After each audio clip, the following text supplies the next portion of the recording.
battle for southern Donbas is coming to an end. On December 31st, Russian forces captured the city of Kurakhove. Now, they have seized another of Ukraine's key strongholds in the region, the town of Velyka Novosilka. Even before these battles ended, a new large-scale fight had begun for central Donbas. Russian forces will likely try to break through to the Kramatorsk Sloviansk metropolitan area this year, approaching from multiple directions. They'll advance from the south from Pokrovsk and Chasiv Yar, and from the north along the Oskil River. However, Russia currently lacks the necessary manpower for an operation at this scale, as the military diverts reserves to reinforce troop concentrations in the Kursk region. Velyka Novosilka, which Russian forces captured in January after months of fighting, was Ukraine's last major stronghold in southern Donbas. Ukraine's strongholds, or fortresses, are defensive positions in towns and cities along crucial roadways. Russian troops can't advance in the region without capturing these positions, and this is why the Ukrainian military defends them at all costs. Ukraine's army clearly delayed the evacuation of its Velyka Novosilka garrison. By late autumn, Russian forces had already cut off the road leading north from the town toward the intersection on the Donetsk-Zaporizhia highway near Bahatir. When Russian warplanes destroyed the bridges across the Mokry Yali River, Velyka Novosilka's main eastern section was effectively isolated. In December, Russian forces seized the town of Remivka and crossed to the western bank of the Mokra Yala, positioning themselves directly opposite Velyka Novosilka. The troops defending the stronghold were almost completely cut off from Ukraine's main forces and supply lines. Russian forces then reached the center of Velyka Novosilka, splitting the positions of Ukraine's 110th Mechanized Brigade. How many Ukrainian troops managed to retreat north and cross the Mokry Yuli remains unclear. Russian sources have published videos showing the bodies of several dozen Ukrainian soldiers killed in Velyka Novosilka. Russian forces planted dozens of flags throughout the town and even fired a celebratory gun salute.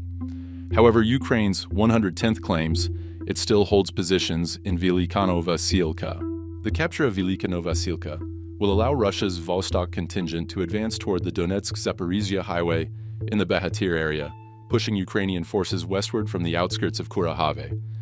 However, further advances into the Zaporizhia region are unlikely. The Russian military appears to be shifting its main forces northward to an offensive on Pokrovsk.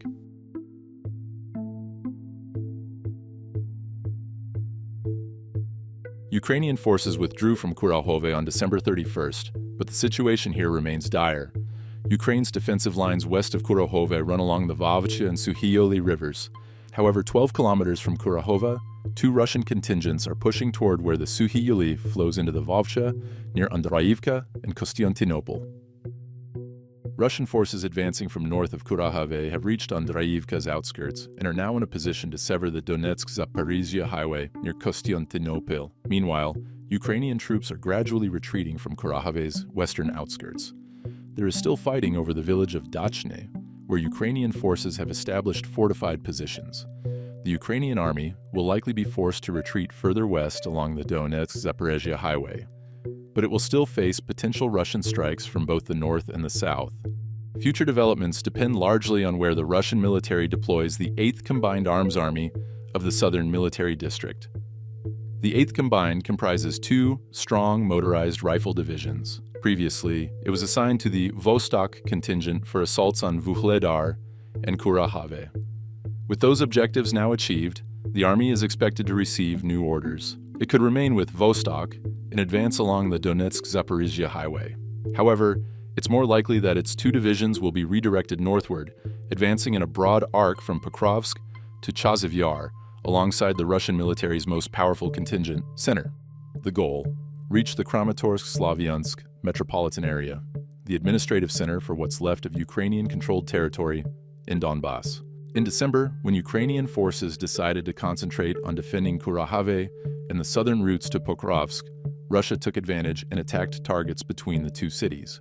The Ukrainian military proved unable to halt Russia's breakthrough here. Russian units crossed the Salona River and reached the western industrial outskirts of Pokrovsk. Fighting is currently underway for control of the mines and metallurgical chemical plants near Kotlina and Udachny, west of Pokrovsk. The Russian army has already captured Kotlina and part of Udachny and is advancing toward the Dnipro Donetsk highway, which connects Pokrovsk to central Ukraine. At the same time, Russian forces are pushing westward along the Salona River, stretching Ukrainian defenses. In the long term, capturing Pokrovsk would allow the Russian army to advance toward Dnipro and the northern districts of the Donetsk region, but such a large-scale offensive would require additional forces. The Russian army continues its operation to reach Kramatorsk and Sloviansk from the north. However, troops aren't advancing quickly enough for Russian forces to reach these cities this year, unless the army reinforces the units from the Moscow military district now operating in this sector. Russian forces that failed to penetrate to Kupiansk from the east bank of the Oskil River have now changed their approach. Troops crossed the water and established a stable bridgehead several kilometers deep on the river's western bank, north of Kupiansk.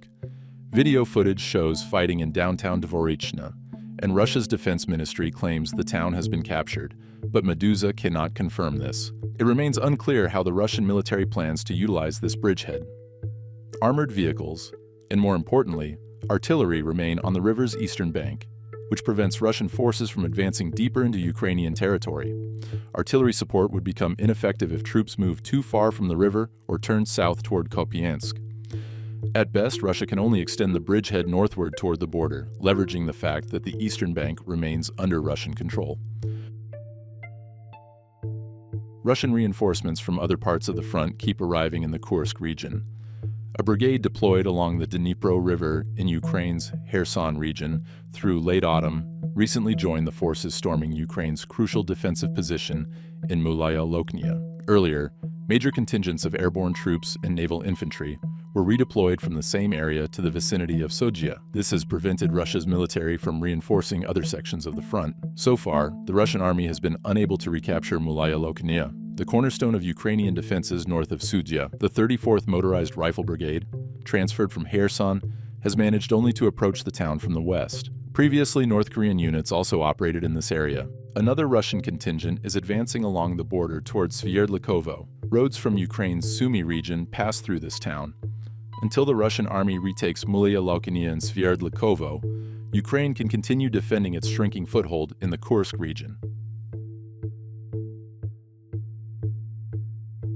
Last autumn, intelligence agencies in Ukraine, South Korea, and the West reported that North Korean military units had been deployed to assist the Russian army. Since then, substantial circumstantial evidence suggests that North Koreans underwent training in Russia and engaged in combat on two sections of the front in the Kursk region. North Korean personnel underwent military training in Primorsky Krai, where they were issued standard Russian military uniforms. Video footage from these training grounds shows soldiers who appear to be of Asian descent speaking Korean with a northern accent. A few weeks later, according to Russian war correspondents, North Korean troops joined battles near the town of Plahevo, south of Sodzia. Ukrainian drones later filmed soldiers of Asian appearance near Mulaya Loknia. They employed tactics uncharacteristic of the Russian army, advancing in columns under artillery fire without seeking cover from kamikaze drones. They were also equipped with headgear not typically found in the Russian military. It's unlikely that Russian Asians, such as Buryats, have been mistaken for North Korean soldiers. No Russian army units from eastern Siberia are currently deployed in the Mulaya Loknia area. The only unit in the Kursk region with a significant number of Asian recruits is the 11th Air Assault Brigade from Ulan-Ude, which operates on a different front east of Sodzia. Also, Ukrainian President Volodymyr Zelensky released video footage of an interrogation conducted in Korean with soldiers captured in the Kursk region. The men were caught with documents identifying them as residents of Tuva. Officially, the Russian authorities have neither confirmed nor denied the North Korean military's involvement in the war.